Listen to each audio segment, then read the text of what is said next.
I need to confess something before we begin. I hesitated before making this video. Not because the information is uncertain, not because the sources are weak. I hesitated because once you hear what I am about to share, you will never eat the same way again. Every time you sit down at your table, something inside you will remember what you learned here today, and that cannot be undone. So consider this your only warning. If you are comfortable in the life you are living right now, if you do not want anything to shift, close this video, walk away, no judgment. But if you are still here, if something inside you just said no, I need to hear this, then that response is not random. That response is exactly what I am about to explain. Jesus taught many things. You already know that. But what most people do not realize is that his most practical teaching, the one that directly affected the daily lives of his closest followers, had nothing to do with theology. It had nothing to do with sin. It had nothing to do with the afterlife. It was about food. It was about what enters your body and what that substance does once it is inside you. Not to your stomach, not to your blood, to your awareness, to that quiet flame burning at the center of your being that most people have forgotten even exists. The Gospel of Thomas contains a passage that the institutional church has never preached from a pulpit. In it, Jesus does not talk about dietary laws. He does not hand down a list of clean and unclean animals, like the old traditions did. Instead, he describes something far more radical. He describes food as a frequency carrier. Every substance you consume either feeds the light inside you or feeds something else, something that wants that light to stay dim, something that benefits when you are foggy, heavy, tired, disconnected from your own depth. Now, let me be very clear about what this means. This was not a metaphor. Jesus was not speaking in poetry when he said this. The Pistis Sophia records his private teachings in extraordinary detail, and in those records he explains a mechanism, a literal process that happens when certain substances enter the body of someone who carries the divine spark. Most people on this earth can eat anything and feel nothing beyond physical satisfaction or discomfort. But you are not most people. If you are still watching this, you already know that. You have felt it. Something in your body has been changing. Maybe it started quietly. A food you used to love suddenly made you nauseous. A meal that never bothered you before now leaves you with a fog that lasts for hours. You feel heavy after eating, not in your stomach, but in your mind. Your thoughts slow down, your clarity vanishes. That inner voice that sometimes whispers to you goes silent.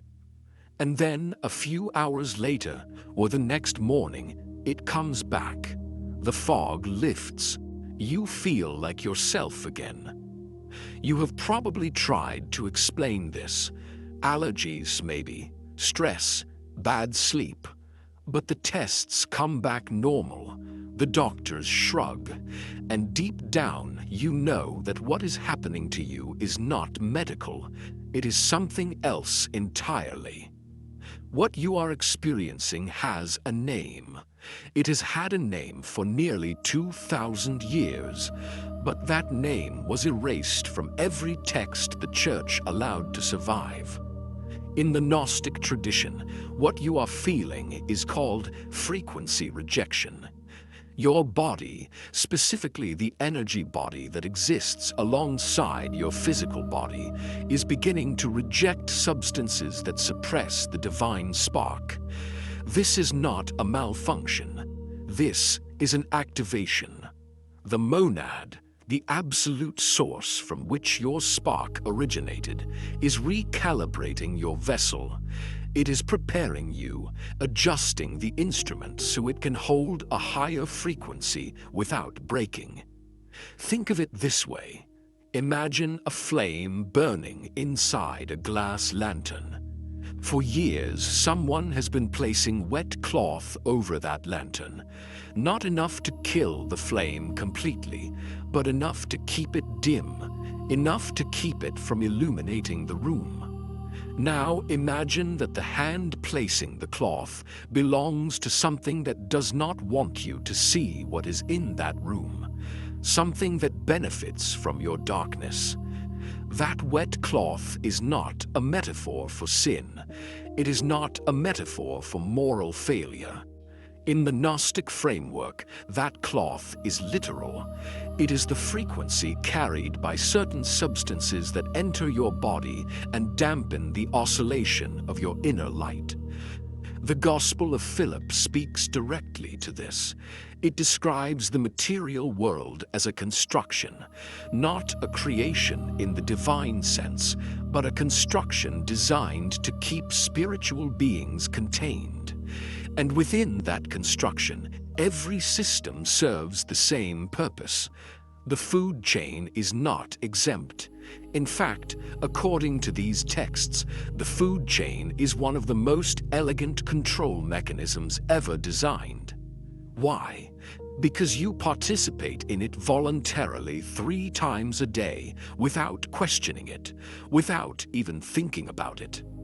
The architects of this system are called Archons, but what most people miss is that Archons do not operate through dramatic intervention. They do not appear in your bedroom at night. Their method is far more sophisticated. They engineer environments.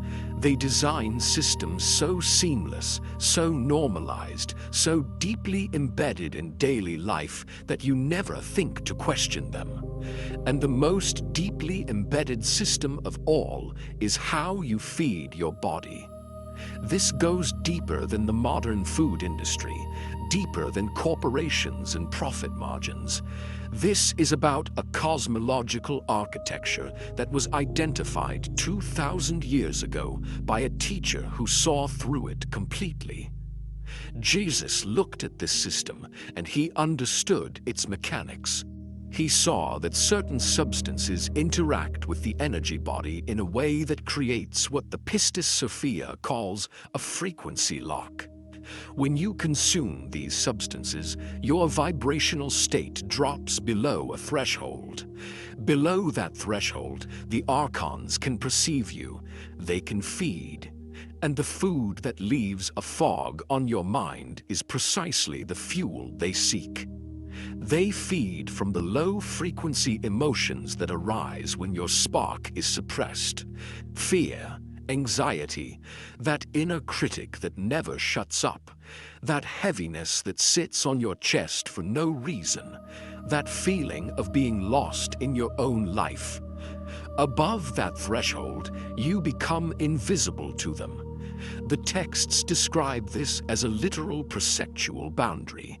When your frequency rises above a certain point, you exit their field of awareness entirely. They cannot see you. They cannot feed. And the simplest, most immediate way to cross that threshold is through what you allow into your body. The Church understood the power of this teaching. That is precisely why they buried it. When the early institutional church began consolidating power in the 4th century, they faced a problem. Communities that practiced these teachings were spiritually free. They did not need priests to intercede for them.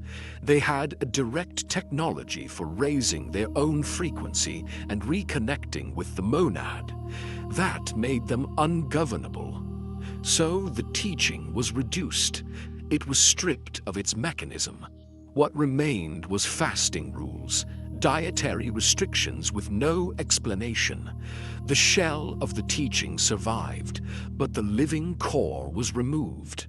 The why was deleted, the how was erased, and for 1600 years that core stayed buried. Until now.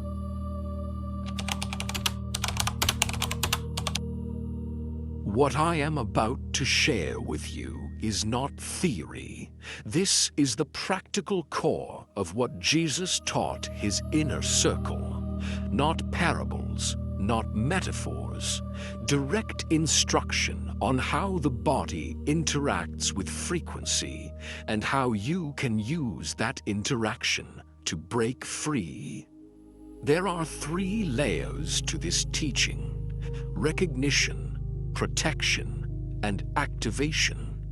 Each one builds on the one before it, and together they form what the early Gnostic communities called the protocol of the table. The first layer, recognition, begins with understanding that not all food affects you the same way it affects other people. Most humans on this planet eat and feel only physical effects: hunger satisfied, taste experienced, energy gained or lost. But for those who carry a fully active divine spark, food does something additional. It interacts with your subtle body. Every substance you consume passes through not just your digestive system, but through what the Gospel of Philip calls the subtle vessel. This vessel surrounds your physical body and interpenetrates it at specific points. The strongest point of intersection is the center of your chest, just above where your heart beats. The ancients called this the seat of the spark. Modern research calls it the strongest electromagnetic field generator in the human body. Both descriptions point to the same place. When a substance that carries a low frequency enters your body, it does not just sit in your stomach. Its frequency radiates outward and interacts with your subtle body. The effect is immediate, but most people do not know what to look for. Here is what it feels like. Pay very close attention because you have experienced this. Within 30 to 90 minutes of consuming a frequency-suppressing substance, you will notice one or more of these experiences. A mental fog that was not there before the meal.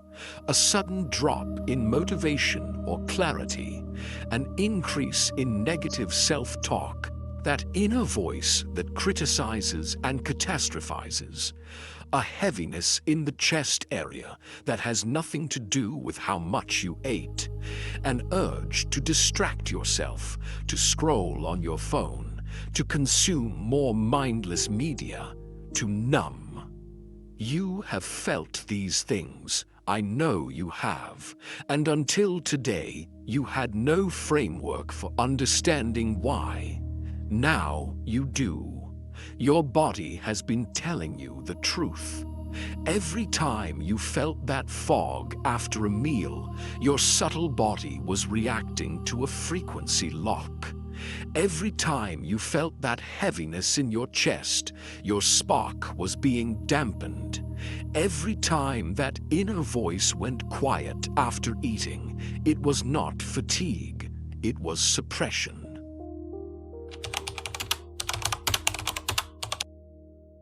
The second layer is protection, and this is where the teaching becomes revolutionary. Jesus did not tell his followers to simply avoid certain foods forever. That approach is what the church reduced his teaching to, and it misses the entire point. What he taught was far more powerful. He taught that the frequency of any substance can be changed before it enters the body. Let that sink in for a moment. The frequency of any substance can be changed. The Essene communities that preserved fragments of this teaching practiced something before every meal that looks like prayer to an outside observer, but it was not prayer.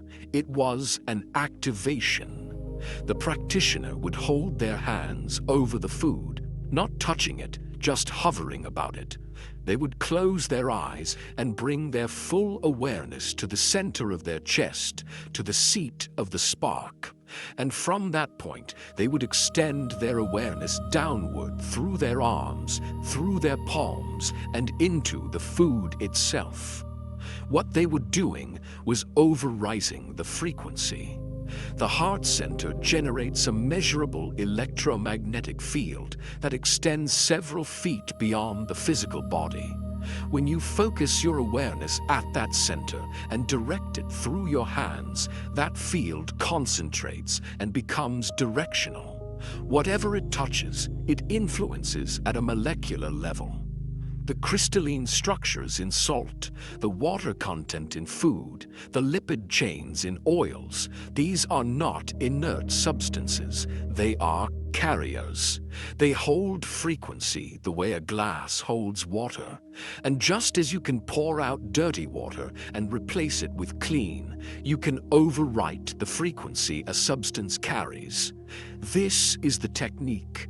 This is what was erased. Not a diet, not a list of forbidden foods. A technology of consciousness that turns every meal into either a prison reinforcement or a liberation ritual. The choice was never about what is on your plate. The choice was always about what you bring to the plate.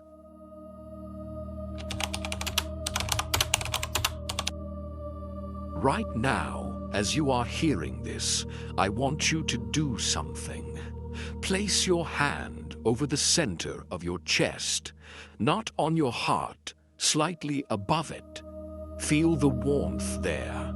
That warmth is not body heat. That warmth is the electromagnetic signature of your spark responding to your attention. It has always been there. You just never had a reason to notice it. Now you do. That warmth is the same force that can overwrite the frequency of anything you consume. That warmth is your weapon. That warmth is what the Archons cannot manufacture, cannot replicate, cannot suppress, as long as you are aware of it. The third layer is activation. And this is where you take what you just felt and turn it into a practice you will use every day for the rest of your life. Before your next meal, whenever that is, you are going to do something different. You are going to sit in front of your food and pause, not to pray, not to give thanks in the traditional sense. You are going to close your eyes, bring your awareness to that warm point in your chest and hold it there for 7 breaths. Not fast breaths, slow, deliberate breaths that you feel expanding from that center point outward. On the 7th breath, you will open your eyes and place both hands around your food, palms facing inward, and hold that awareness for just a few seconds more. You will feel something. It might be subtle the first time, a slight shift in the way the food looks to you, a softening, a sense that something just changed, even though nothing visible moved. Then eat slowly, consciously, and pay attention to what happens in the next hour. The fog will not come, the heaviness will not come, that inner voice will stay clear. You will feel the difference in your body, and you will know that what I am telling you is not philosophy, it is mechanics. It is a technology that was designed for beings exactly like you, beings who carry a spark that was never meant to be dimmed.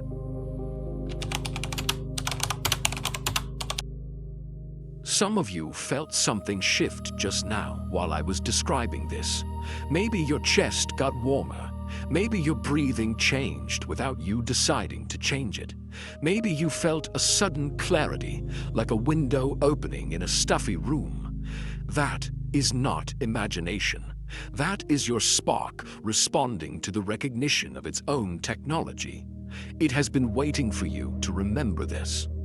Now, here is something I need to address because I know what is happening inside some of you right now.